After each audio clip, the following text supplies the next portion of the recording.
परमेश्वर की आज्ञाएं बोझिल नहीं हैं, और जितना अधिक हम उनका पालन करते हैं, हम उतने ही अधिक आनंदित होते हैं। हालांकि जब हम खुद को ऐसी स्थिति में पाते हैं जहां हम परमेश्वर की आज्ञाओं को मानने के लिए तैयार नहीं होते हैं, तो उनके वचन को समझना और उसे व्यवहार में लाना मुश्किल लग सकता है, और उनका पालन करना चुनौतीपूर्ण हो सकता है। इस तरह महसूस करना आसान होगा। लेकिन अगर हम इस मानसिकता को बनाए रखते हैं, मैं परमेश्वर के वचन का पालन करूंगा और उसे पूरा करूंगा, चाहे वह कितना भी कठिन क्यों न हो, तो शैतान की आज्ञाएं कभी भी हमें नियंत्रित करने में सक्षम नहीं होंगी। आइए हम मत्ती अध्याय 4 आयत 1 पढ़े। तब आत्मा यीशु को जंगल में ले गया ताकि इब्लीस से उसकी परीक्षा हो।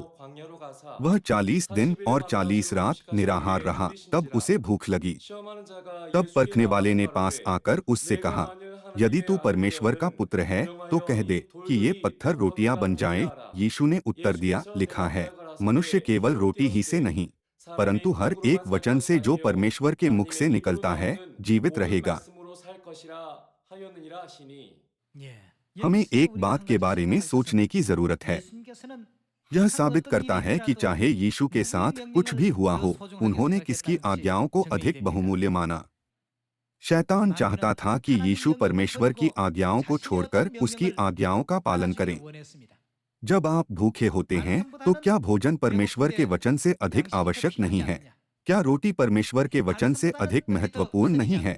सीधे शब्दों में कहें तो शैतान ने यही कहा, लेकिन यीशु ने जवाब दिया, मनुष्य केवल रोटी से कैसे जीवित रह सकता है? वह परमेश्वर के मुख से निकलने वाले हर वचन से जीवित रहता है। इस प्रकार हमें एक बार फिर परमेश्वर की आज्ञा की याद दिलाई गई। चूंकि हम दो संघर्षों के बीच में रहते हैं, इसलिए जब यह प्रश्न आता है कि स्वर्ग के राज्य में कौन अधिक आशीषें, अधिक अनुग्रह और अधिक पुरस्कार प्राप्त करेगा, तो अंत में उत्तर यह होता है, किसने परमेश्वर की आज्ञाओं को अधिक अनुग्रहपूर्ण और अधिक खुशी के साथ माना। हम अंतिम पुरस्कार पर परिणाम देखेंगे। आइए हम आयत 5 के साथ जारी रखें। तब इब्लीस उसे पवित्र नगर में ले गया और मंदिर के कंगूरे पर खड़ा किया और उससे कहा, यदि तू परमेश्वर का पुत्र है तो अपने आप को नीचे गिरा दे, क्योंकि लिखा है, वह तेरे विषय में अपने स्वर्गदूतों को आज्ञा देगा और वे तुझे हाथों हाथ उठा लेंगे, कहीं ऐसा न हो कि तेरे पांवों में पत्थर से ठेस लगे। यीशु ने उससे कहा, यह भी लिखा है, तू प्रभु अपने परमेश्वर की परीक्षा न कर। इस दृश्य में भी यीशु ने परमेश्वर की आज्ञाओं और बाइबल के वचनों का उपयोग करते हुए शैतान का सामना किया। फिर आगे जारी रखें।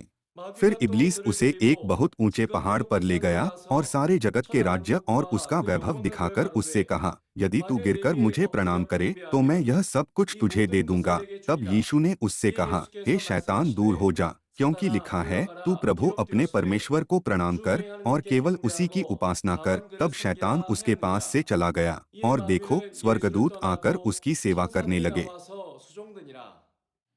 यीशु ने तीसरी परीक्षा का विरोध करते हुए कहा, हे शैतान, दूर हो जा, क्योंकि लिखा है, तू प्रभु अपने परमेश्वर को प्रणाम कर और केवल उसी की उपासना कर, जो व्यवस्था विवरण अध्याय 6 आयत 13 में लिखा गया है।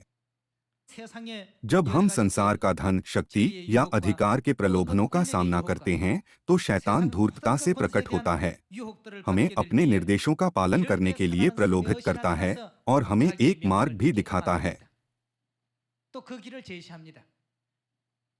लेकिन यीशु ने हमेशा उन सभी प्रलोभनों पर विजय प्राप्त करते हुए परमेश्वर के वचनों और आज्ञाओं को सबसे आगे रखा, और इस तरह उन्होंने अपनी संतानों के लिए स्वर्ग के राज्य में प्रवेश करने के लिए एक उदाहरण स्थापित किया। हम सभी को वह बनना चाहिए जो परमेश्वर की महिमा में भाग लेने के योग्य हैं। इसे प्राप्त करने के लिए हमें किसकी आज्ञा का पालन करना चाहिए? हमें परमेश्वर की आज्ञाओं का ध्यानपूर्वक पालन करना चाहिए।